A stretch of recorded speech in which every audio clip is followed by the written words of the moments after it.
একই জায়গায় একই এলাকায় আবারও সামাজিক অবক্ষয়ের পুনরাবৃত্তি ঘটল।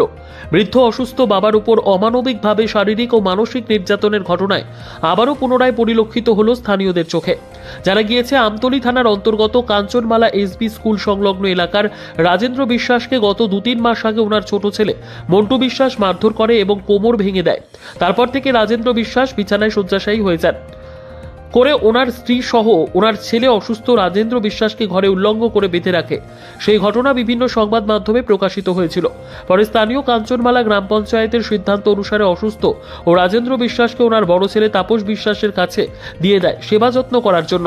এই অবস্থায় মঙ্গলবার দুপুরে রাজেন্দ্র বিশ্বাসের বড় ছেলে তাপস বিশ্বাস অসুস্থ বাবাকে উল্লঙ্গ অবস্থায় আপনার নিজ বাড়িতে এনে ফেলে রেখে যায়। ঘটনাটি চাউর হতেই স্থানীয় এলাকাবাসীরা সহ পঞ্চায়েত সদস্যরা ছুটে আসেন।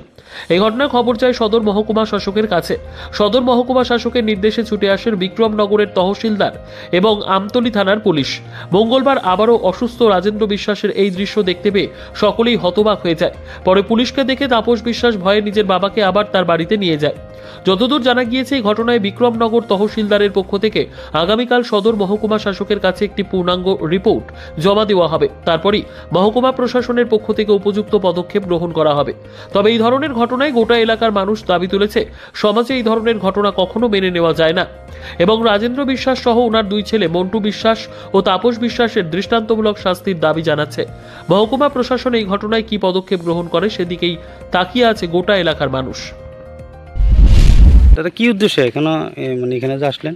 এখানে উদ্দেশ্য হলো আমাদের এখানে কার্যমালা পঞ্চায়েতের মধ্যে রাজেন্দ্র বিশ্বাস তাইনে গত আজকে 3 মাস আগে তাইনে ছোটো ছেলে, এর আগেও তাইনে ছোটো ছেলে তাইনে মাইরা হাত ভাঙছে, কোমর টোমর ভাঙছে। ভাঙার পরে তারপরে তাইনে ওই তাইনের পুরানা ঘরের টিনের ঘরের ভিতরে খাড়ের পায়ার লগে কোমরও বান্ধা, গলার মধ্যে বান্ধা খায় উলঙ্গ অবস্থা খাড়ের পায়ার লগে বান্ধতে রাখছে। তো এই খবরটা আমরা গ্রামের লোকের কাছ থেকে আমরা শুনছি, শুনে আমরা এখানে আইছি। আয়া দেখি ঠিক ওই এই অবস্থা, একর সাংঘাতিক অবস্থা। এটা মানব অধিকার লঙ্ঘন করে এই ধরনের ঘটনা। তখন আমরা এই বিষয়টা আমরা জানাইছি। জানানোর পরে তখন এটা উপরে অনেক জায়গাতেই উপরে এটা পত্র পত্রিকাতেও উঠছে। পরবর্তী সময় আমরা এটা এই পঞ্চায়েতে বইয়াসীরা বড় ছেলেরা ডাকাইয়া সেটা বড় ছেলেরা হেফাজতে আমরা যদি তুমি তোমার বাবারে রক্ষণাবেক্ষণ করো এবং তোমার বাবার যে সম্পত্তিগুলি আছে তোমার এইখান থেকে অর্ধেক সম্পত্তি দেওয়া হইব, এইভাবে করে দেওয়া হইব। তাই বড় ছেলে এর বাবার দায়িত্ব গ্রহণ করছে সেবা যত্নের। কিন্তু আজকে বড় ছেলে আইনা সেরা আজকে 3 মাস হয় বড় ছেলে আইনা সেরা উড়ানের মধ্যে এরে রেখে দিয়ে গেছে এর বাবারে বৃদ্ধ অবস্থা। এই অবস্থা রেখে আছে। তাইলে খানা খাদ্য দিছিনি জানি না, খানা খাদ্য দিছি কিনা জানি না। তো এই অবস্থা আমরা ইয়া দেখলাম।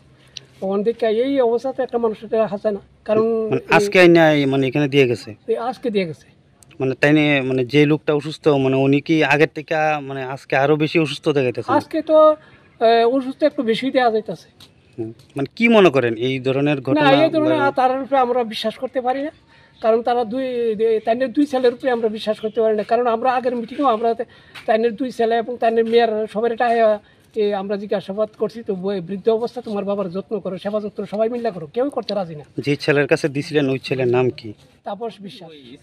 আচ্ছা আচ্ছা, আপনারা কি বিষয়টা কি পুলিশে জানাইছেন?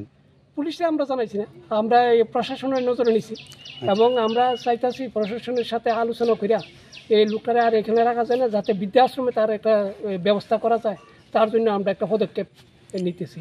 আর যারা মানে যে ছেলে এই ধরনের মানে ঘটনা করতেছে মানে ওর বিরুদ্ধে কি করবেন? এর বিরুদ্ধে তো একটা শাস্তিমূলক ব্যবস্থা আমরা এলাকার বাসী আমরা দাবি করি। এমন ধরনের যদি হয় মা বাবার প্রতি যদি অন্যরা এইভাবে করে আর অন্যরা তো এইভাবে করবো, যা মানুষের যাতে একটা উপলব্ধি করে যে বৃদ্ধ অবস্থায় মা বাবারে যদি এভাবে সেবা যত্ন না করে আর এইভাবে মা বাবারে অত্যাচার করে, তাইলে তাদের একটা সাজা মানে সাজা হওয়ার দরকার এবং মানুষের যাতে শিক্ষা পায় যে না না মা বাবারে এভাবে বৃদ্ধ অবস্থা এভাবে সেবা যত্ন করাটা ঠিক নয় এবং সবাই যেমন এই ব্যাপারে অ্যালার্ট হয়। এর জন্য আমরা মনে করি একটা শাস্তি হওয়ার দরকার। প্রশাসনের তরফ থেকে আজকে আইসিনি কেউ? প্রশাসন থেকে আজকে আমাদের শেখের বিক্রমনগর এসডিএম এর ইয়ার থেকে আমাদের বিক্রমনগর তহসিলদার মহাশয় এখানে আইসেন, আইসে ছবি টবি তুলছেন এবং এই বিষয়গুলি দেখছেন। এই এলাকাটার নাম কি? কাঞ্চনমালা গ্রাম পঞ্চায়েত। কত নম্বর ওয়ার্ড এটা? এটা 2 নম্বর ওয়ার্ড, কাঞ্চনমালা 2 নম্বর ওয়ার্ড।